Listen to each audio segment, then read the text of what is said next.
Presidente Lasso pide a la Corte Constitucional que actúe con celeridad ante los decretos ley que puede emitir en materia económica urgente.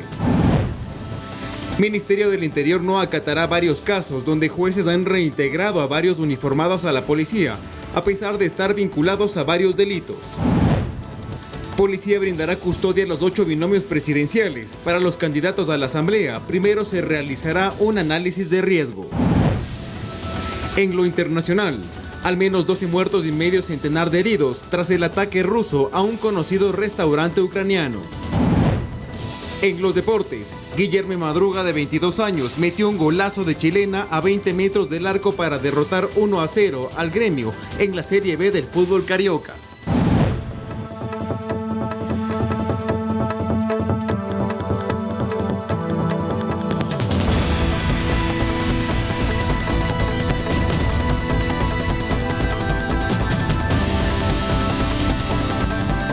Amigos televidentes y oyentes, muy buenas noches. Gracias por acompañarnos en Noticias 7, emisión estelar, este día miércoles 28 de junio del 2023. Tenemos amplia información para ustedes a través también de nuestras plataformas digitales. Per, ¿cómo estás? Buenas noches. ¿Qué tal? ¿Cómo estás, María Mercedes? Un fuerte abrazo para ti y para todos. Un gusto acompañarlos y como lo decías, tenemos amplia información y acá arrancamos con la misma.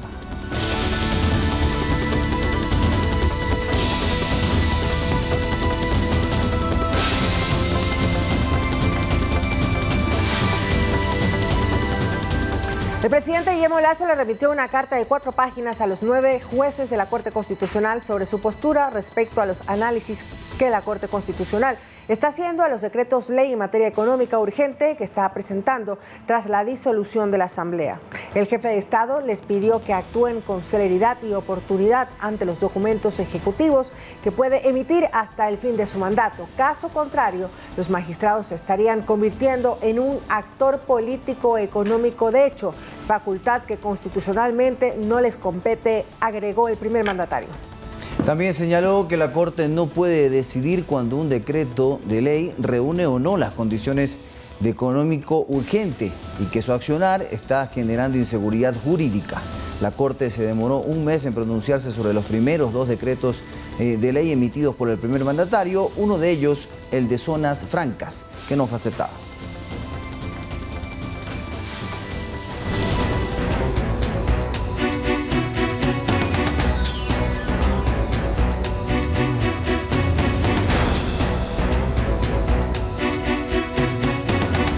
Dos ataques armados cobran 4 vidas en Santa Elena. La policía investiga ya los incidentes de estos casos. El primer atentado ocurrió en el barrio Los Corales del cantón Santa Elena. Eric Intriago Farías, empleado de la Corporación de Electricidad, fue recibido por sicarios al llegar a su domicilio. La víctima, oriunda de Manabí, recibió una descarga de balas que acabaron con su vida de manera instantánea. En el sector, los vecinos quedaron atónitos ante la brutalidad del hecho. Era pum, pum, pum, pum. Me quedé sorprendido porque yo me acerco y había como más de 11 indicios balísticos. El señor tenía prácticamente reventado el cerebro. Casi al mismo tiempo, pero en el cantón La Libertad, 3 jóvenes fueron acribillados al interior de un inmueble ubicado en el barrio 6 de enero. Según los asustados moradores, sujetos a bordo de un vehículo localizaron a sus víctimas. Minutos después, 2 sujetos en motocicleta ingresaron al lugar que funciona como billar para cumplir con la misión de asesinarlos. No, fueron bastantes balas. ¿10? No, mucho más. ¿15? Mucho más. ¿Unas 20? Más. Por ahí, más. Estamos más de 30 balas, sí. Estas 4 muertes selectivas se suman a la estadística que en el 2023 bordea los 100 casos de sicariato en 6 meses, casi cumplidos. 4 personas fueron asesinadas la noche de este martes en la cooperativa Valerio Estacio, en el noreste de Guayaquil.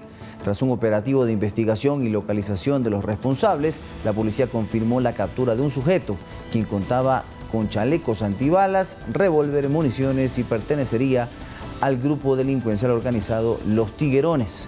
Por el momento se busca a los demás involucrados en esta nueva masacre. una organización delictiva ingrese a este sector y que realice varios impactos contra la humanidad de varias personas. Tenemos 4 personas fallecidas aquí en el punto y tenemos una persona herida en el hospital. Fueron colaterales. De acuerdo a las primeras investigaciones, lo que hemos determinado es de que ingresaron y dispararon indiscriminadamente. Ejecutaron un operativo combinado en distintos puntos del Cantón Durán. El control también se dio en la transportación urbana del sector. En días esporádicos y sectores complejos se levantan operativos CAMEX como parte de la planificación de las Fuerzas Armadas para lograr seguridad ciudadana. Esta vez el control de armas, municiones y explosivos se dio en el sector T del Arbolito, en el Cantón Durán. Hacemos presencia militar en diferentes puntos críticos de las diferentes ciudades, como usted lo indicó, a fin de precautelar y de que no haya el amedrentamiento por personas o presuntos delincuentes ante la sociedad. Entonces, de alguna u otra forma, contribuimos a brindar que la ciudadanía se sienta más segura. Una estrategia que deja satisfechos a los conductores y usuarios de la transportación urbana, donde también se cometen delitos. Me parece muy bien el control que está haciendo las Fuerzas Armadas con la policía. Excelente, sí. Todo lo que pasa, ¿no? Igual acá en Durán. Deberían hacerlo más seguido, de noche a veces también. ¿Usted cooperando obviamente con los oficiales militares? Sí, me parece todo bien, que siempre siga así y siga adelante todo esto. Asimismo, las Fuerzas Armadas cumplen diferentes operativos en conjunto, realizados en medios aéreos, terrestres y marítimos para mejorar resultados. El ministro del Interior rechazó varios fallos judiciales con los que 286 policías han sido reincorporados a la institución. Señaló que no cumplirán estas resoluciones y apelarán a varios casos. Pero estas resoluciones, ¿cómo puede ser posible usted que 4 policías que fueron encontrados con droga, que se someten a un procedimiento abreviado de 1 año, cumplen la pena, ponen un recurso de protección y un juez no solamente que obligue la restitución, sino que dice que la restitución sea al lugar de donde salió, o sea, le mandamos antinarcóticos? Eso no vamos a cumplir. Nosotros hemos dicho claramente que vamos a poner las denuncias. Hoy hay una sentencia de la Corte Constitucional por el tema del prevaricato, pero nosotros no vamos a cumplir, y los jueces que vayan pensando la sanción que le van a poner al ministro, porque no vamos a cumplir. O el caso de este ciudadano que luego de 15 años que no se presentó, esto es para Ripley, de veras que creo que pasa solo aquí. Después de 15 años de no presentarse a la policía, se le dio la baja por ausencia ilegal, no solamente que ordena la restitución, sino que se le pague todo el tema económico, o sea, hay que pagarle 15 años de sueldos. Esto me parece una barbaridad. Nosotros estamos ya en los temas legales, porque vamos a hacer entre el ministerio y la policía, y lo estaremos presentando en las próximas horas. El Gobierno Nacional presentó los resultados del censo penitenciario luego de 5 meses de tabulación de la información recabada en 36 prisiones del país. Los datos de esta investigación buscan la creación de nuevas políticas públicas efectivas para este segmento de la población. Los resultados del primer censo penitenciario están listos y con esto se tiene más claro cómo está compuesta la población carcelaria en el Ecuador. Según estas cifras, son en total 31.321 personas privadas de la libertad distribuidas en 36 recintos a escala nacional. De este total, el 94% son hombres y el 6% son mujeres. Las edades varían, pero en su mayoría tienen entre 18 y 44 años. Otro ámbito que se abordó durante esta encuesta es el grado de escolaridad. El 50% de la población carcelaria dijo que asiste o que asistió a algún nivel de educación básica. Apenas el 7% tiene educación superior y 629 reos respondieron no tener ningún grado de educación. Respecto a los PPL extranjeros, el porcentaje es del 10%. Es decir, 3.245 reos, la mayoría procedente de Colombia, Perú y Venezuela.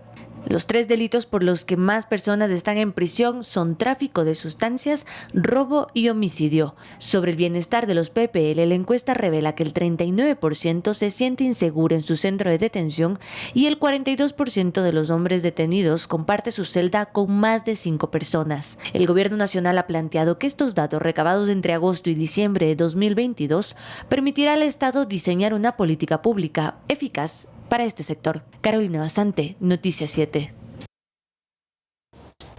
A través de un comunicado, el Ministerio de Agricultura y Ganadería dio a conocer que 5 funcionarios de la institución fueron asaltados y amedrentados antes de iniciar un operativo de control de precios de arroz en Piladoras, en Pascuales, provincia del Guayas, este día miércoles. El personal acudía a encontrarse con un equipo liderado por la Gobernación e Intendencia. En el transcurso del recorrido fueron interceptados por 5 personas que se movilizaban en una tricimoto, quienes utilizaron armas blancas y revólveres para someter a los técnicos y robarles. En el comunicado se explica que ante este hecho se presentó inmediatamente la denuncia a la Fiscalía y se aclara que la institución no se detendrá en la tarea del control ante la especulación de los precios.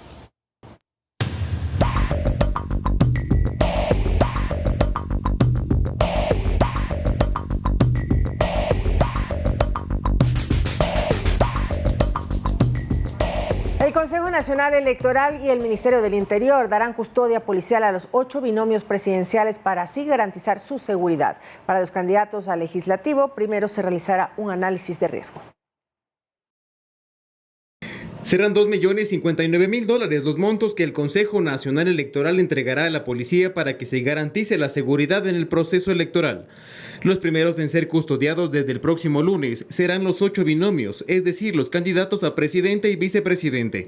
Ya está el personal de seguridad seleccionado. Ellos ingresan hoy a una capacitación e inmediatamente se harán cargo de la seguridad de cada uno de los binomios. Todos estos días se capacitan y el lunes ya estarían físicamente con los 8 candidatos.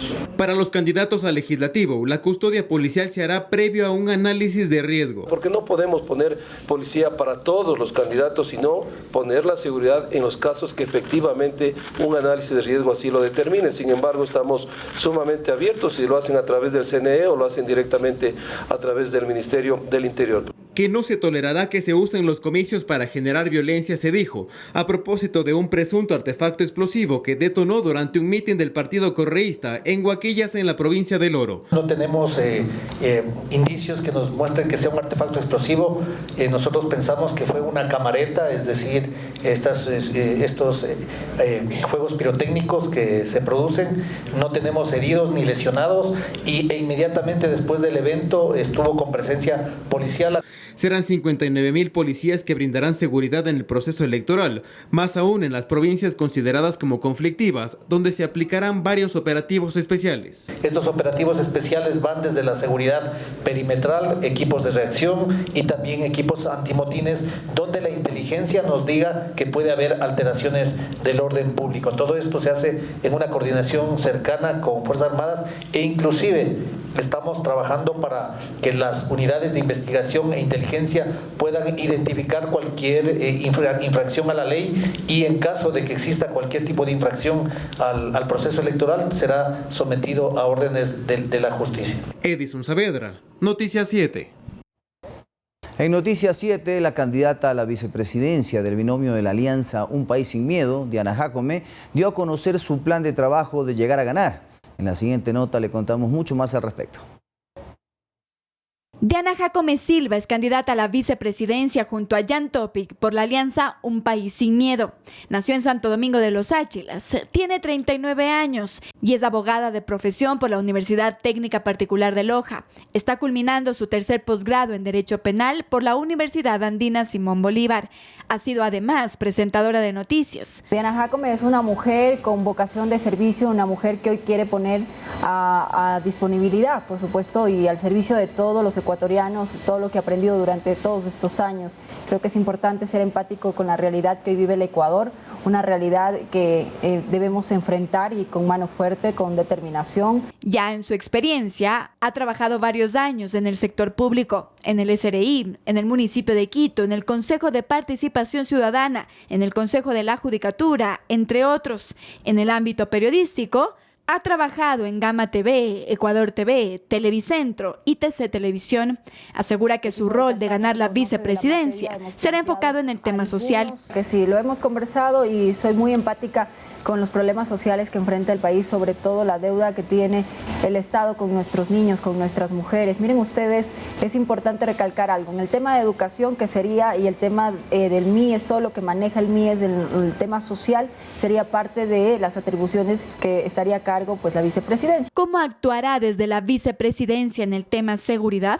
Sin seguridad no podemos trabajar tranquilos, no podemos generar turismo, entre otras aristas importantes. La seguridad es un tema principal, es un tema que marca para nosotros brindarle a los ciudadanos pues esa paz de poder ir a tu trabajo tranquila, de que tus hijos no sean víctimas de las mafias. Fenómeno del Niño. Con los ejes, con las instituciones que están encargadas precisamente de manejar el tema del fenómeno del niño, sobre todo el Ministerio de Educación, revisar las infraestructuras de las escuelas, mejorar el sistema de alcantarillado para evitar el tema del dengue. ¿Se puede hacer en tan poco tiempo? Sí. ¿Ustedes ingresarían de ser ganadores casi en noviembre cuando estemos en pleno fenómeno del niño? Claro. Bueno, sí, pero hay que tener ya un plan preventivo, como su palabra lo dice, prevenir, o sea, para evitar justamente que esto suceda. Relación con tiendas políticas que respaldan su alianza. Siempre tenemos reuniones individuales, pero nosotros, como lo mencioné, tomamos decisiones independientes. Andrea Orbe, Noticias 7.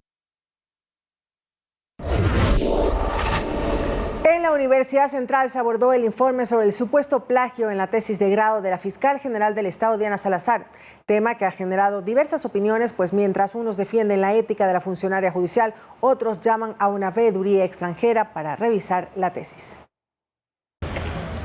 A puerta cerrada y lejos del campus principal, el Consejo Universitario de la Universidad Central se reunió desde las 10 de la mañana del miércoles para evaluar el informe sobre la supuesta tesis de grado plagiada por la fiscal general del Estado, Diana Salazar. Una auditoría académica de la universidad analizó y presentó sus consideraciones al trabajo entregado por Salazar allá en 2005 y que le valió el título de doctora en jurisprudencia. Esto como parte de una denuncia pública por supuestas irregularidades encontradas en una treintena de páginas y que los sistemas tecnológicos de la actualidad reconocen como plagio, en un incidente que también empaña a la universidad. Que la ofensa que están haciendo a nuestra exalumna no es solo ella, es al tribunal que calificó esa tesis, que son personas de un nombre exageradamente respetable. Juristas discrepan con los reclamos planteados. No existían para esa época los sistemas que este momento existen. Se quiere decir que ha hecho uso de una bibliografía que debe estar enunciada en la tesis. ¿Quién al hacer una investigación no hace uso de la doctrina existente y cuenta con bibliografía?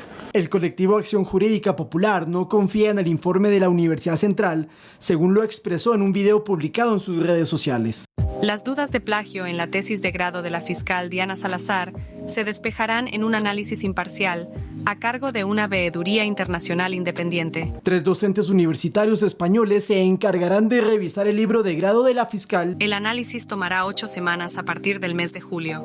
El único objetivo, conocer la verdad. Salazar ha calificado a la acusación de plagio como una infamia y como una retaliación de Priscila Chetini, de Acción Jurídica Popular, quien es pareja de Freddy Carrión, ex defensor del pueblo y sentenciado por abuso sexual. Hasta el cierre de esta edición, la Universidad Central no se ha pronunciado sobre el informe. Lautaro Andrade, Noticias 7.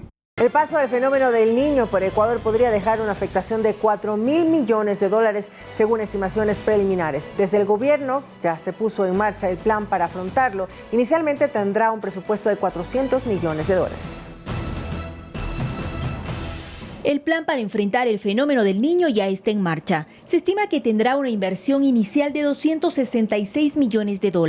200 millones provendrían de la banca privada y otros 66 millones del presupuesto estatal. Y un presupuesto adicional de 140 millones que se está gestionando con un préstamo con el Banco Mundial, cuyo beneficiario será el Ministerio de Transporte y Obras Públicas para ejecutar las acciones que tiene dentro de su plan de acción.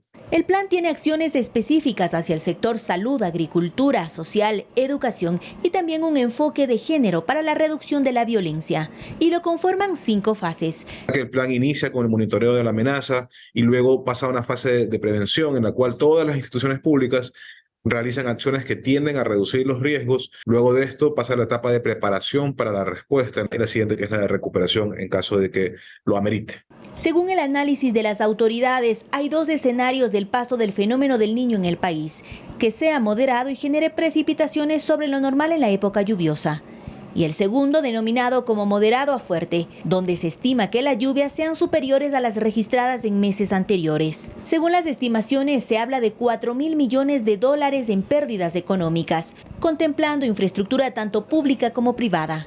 puede existir afectación en infraestructura, en el sector productivo, lo cual impacta directamente proporcional a la recaudación fiscal. En total son 17 provincias que están en exposición y las cifras preocupan, pues alrededor de 1,5 millones de personas podrían ser afectadas por inundaciones y 742.000 personas propensas a movimientos en masa.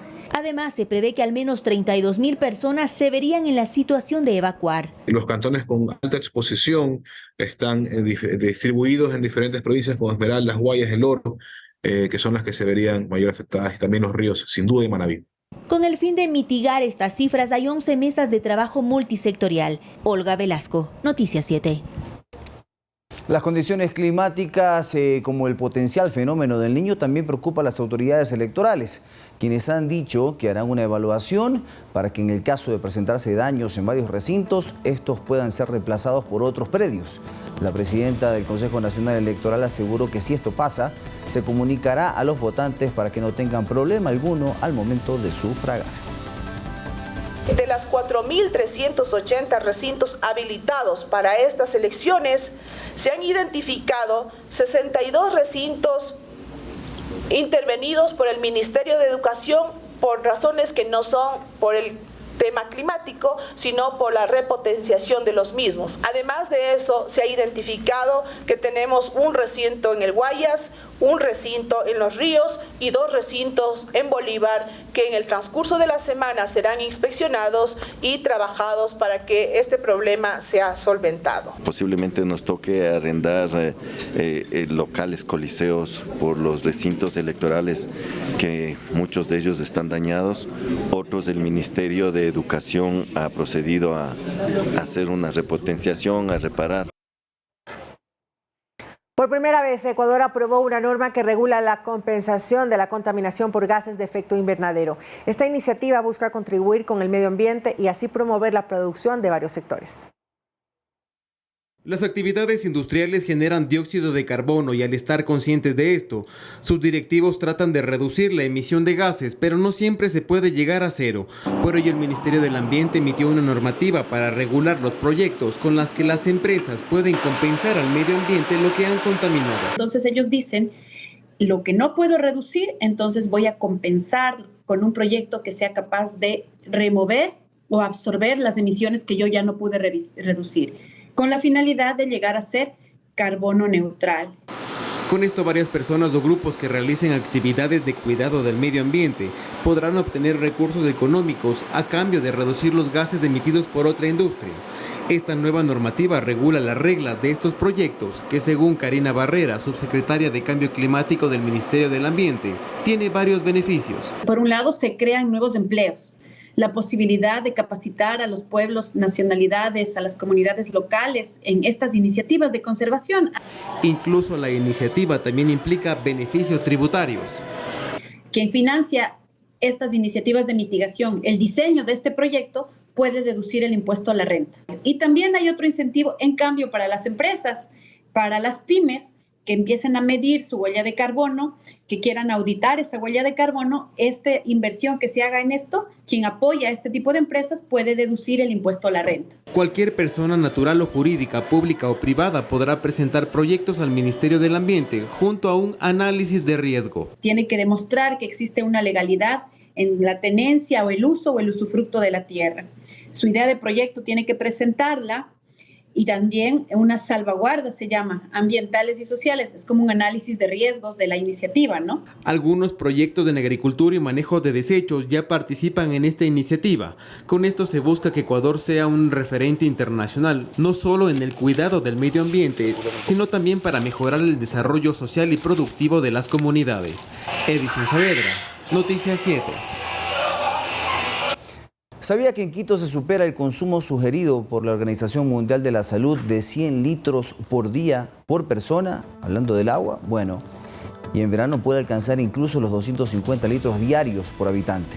Para reducir las métricas, primero es necesario que usted sepa cuánto líquido utiliza y para ello, en el telégrafo, hemos desarrollado un tema especial donde podrá calcular cuánta agua consume gracias a la calculadora del EPMAPS. Debe ingresar a la página Agua Quito .gov.es e iniciar con una breve encuesta que le tomará menos de un minuto. Allí también encontrará recomendaciones para bajar el consumo y ayudar al cuidado del líquido vital en esta época.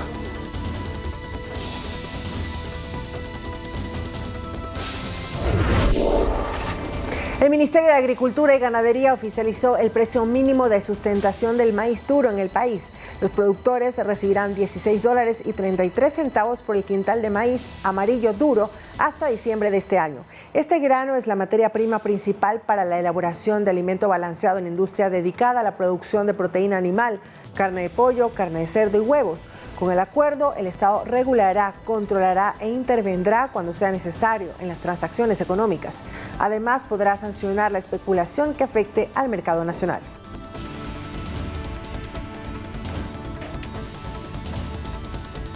Y miramos a continuación qué hacen los dueños de restaurantes en Guayaquil para no afectar la calidad de sus almuerzos. Esto frente a la especulación en el precio del arroz. Aunque no les gusta mucho, es lo que están haciendo. Dar menos arroz a la hora de vender sus almuerzos. Un poquito, casi nada que ni vea ellos, porque aquí se comen bastante el pueblo. Si no hay arroz, aquí somos arroceros. Si no hay arroz, pues no es comida, dicen. Entonces tratamos un poquito para que ellos no noten mucho, pero igual salimos en contra. A $2.75 venden los almuerzos en el norte de Guayaquil. Dicen que no se puede subir el precio porque de lo contrario van a perder a sus clientes. Es duro porque realmente hay el dicho ese que sin almuerzo, sin arroz no hay almuerzo. Aunque en ese ir y venir de comensales, hay quienes no les afecta mucho cambiar el menú. Me conformo con verde, con la yuca, con las tortillas de yuca que pueden ser unas tortillas bien combinadas. La verdad tampoco no me afecta mucho. Por el tema de salud es bueno cuidarse también. El arroz no es muy saludable. Otros dueños de restaurantes comentan que así no estaba el escenario, que todo cambió con la especulación en el precio del arroz y por eso hoy toman estas decisiones. Por decir, le quitamos a la cebolla, que ahorita la cebolla está carísima, le ponemos, hacemos cosas que utilicemos menos cebolla, por eso menos salsa, cosas así. El arroz también se le ha mermado un poquito a la gente. Pero yo servía harto arroz, ahorita ya sirvo lo normal. La idea es no afectar al cliente y que ese ingreso económico del día a día no se reduzca porque de lo contrario tendrían que cerrar. Por eso afirman que están en la lucha.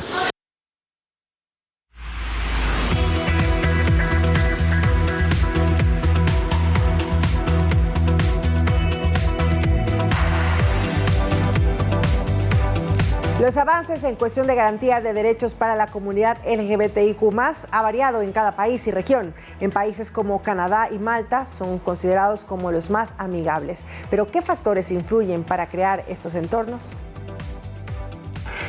Este 28 de junio se conmemora el Día Internacional del Orgullo Gay, una comunidad que se ha visto estigmatizada y ha sido víctima por la discriminación por décadas. Según Credit Suisse, en su informe de LGBTI 350 a LGBTI 400, Orgullo y Rendimiento Empresarial, si esta comunidad fuera un país tendrían un PIB de casi $5 billones, lo que lo posicionaría como la cuarta economía mundial. Pero ¿cuáles son estos factores que hacen que en estas estadísticas no reflejen la realidad de la comunidad LGBTIQ+ en el Ecuador? Pero esto tampoco refleja la totalidad de la población. Danilo Manzano, director de Diálogo Diverso, explica que esto se debe a la falta de garantías en los derechos, es decir, en el Ecuador no todos los ciudadanos gozamos de las mismas oportunidades, pese a que existen leyes. Es decir, en igualdad de condiciones, ciudadanías que tienen los mismos derechos, ninguno más que otro, sino los mismos derechos para todas las personas.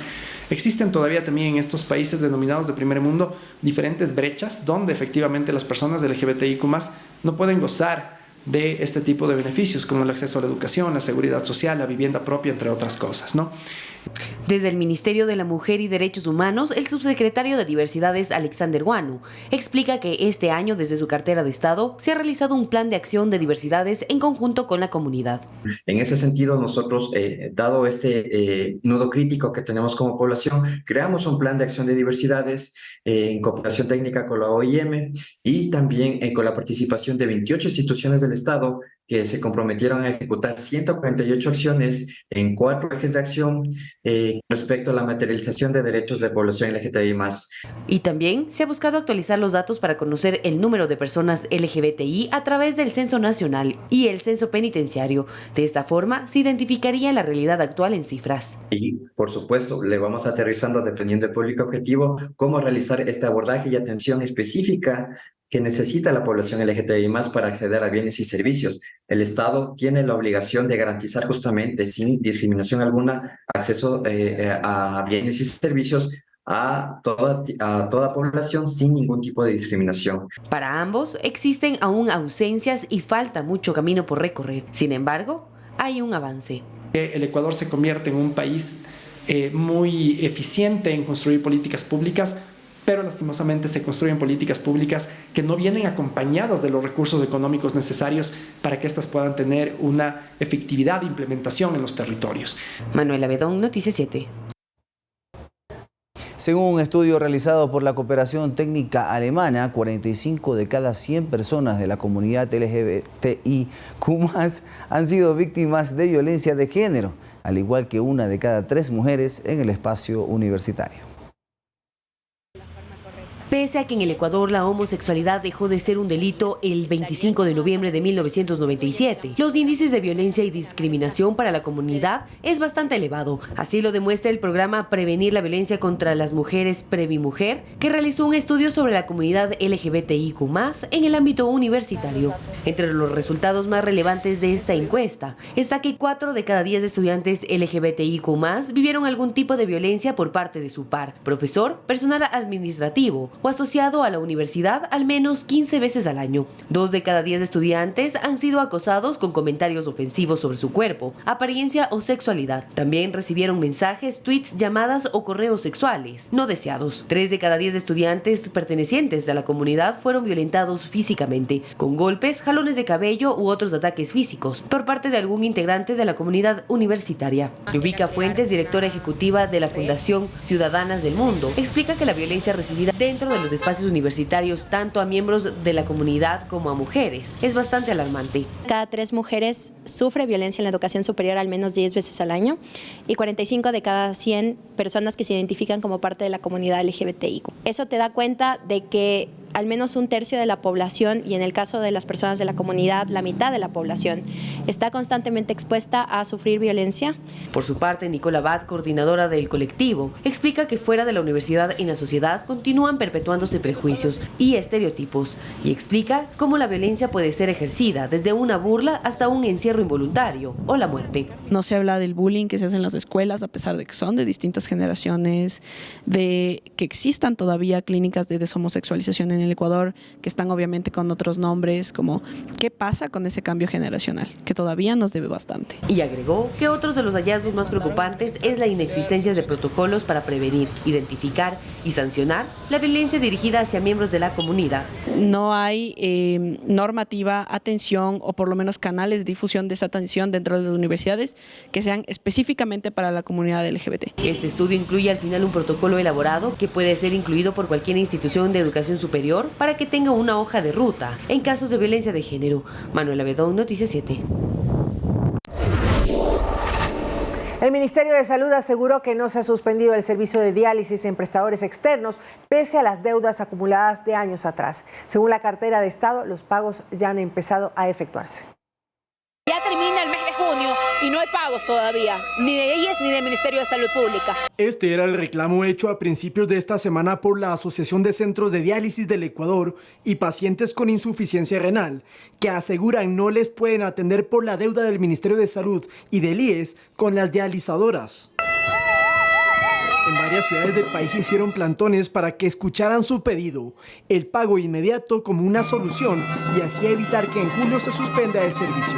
16.000 pacientes afectados, el nivel de sobreendeudamiento de las dializadoras es inmenso, no tenemos muchos proveedores y ya todos los proveedores nos han cerrado los abastecimientos del despacho de fístulas, catéteres, de todo lo que se requiere para los pacientes renales para su diálisis. La primera respuesta llegó por parte del Instituto Ecuatoriano de Seguridad Social, que indicó que desde junio del 2022 se hacen pagos periódicos a los prestadores externos que ofrecen el servicio de diálisis a escala nacional. Son 217 dializadoras en todo el país con convenios con el IES. En 2022 se les pagó $73 millones y en este año 39, mientras que 90 millones más están contemplados a desembolsarse en los próximos días. Del lado del Ministerio de Salud, el titular de la cartera de Estado señaló: en lo que va de este año hemos pagado $41 millones a las empresas privadas dializadoras con las que tenemos convenio. Además, hay 17 millones de adeudados por planillas en procesos de auditoría,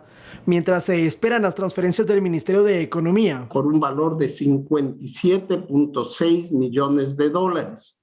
Esto es una deuda que ya ha pasado los filtros de la auditoría y que puede ser pagada conforme recibamos las asignaciones mensuales. Según el ministro, anualmente se registra un crecimiento del 14% de pacientes con problemas renales crónicos para un total de 19,000 personas con esa enfermedad. También descartó que haya suspensión del servicio de diálisis e indicó que están en proceso de consolidar un proyecto por 42 centros de diálisis mediante una alianza público-privada que vería la luz en 18 meses.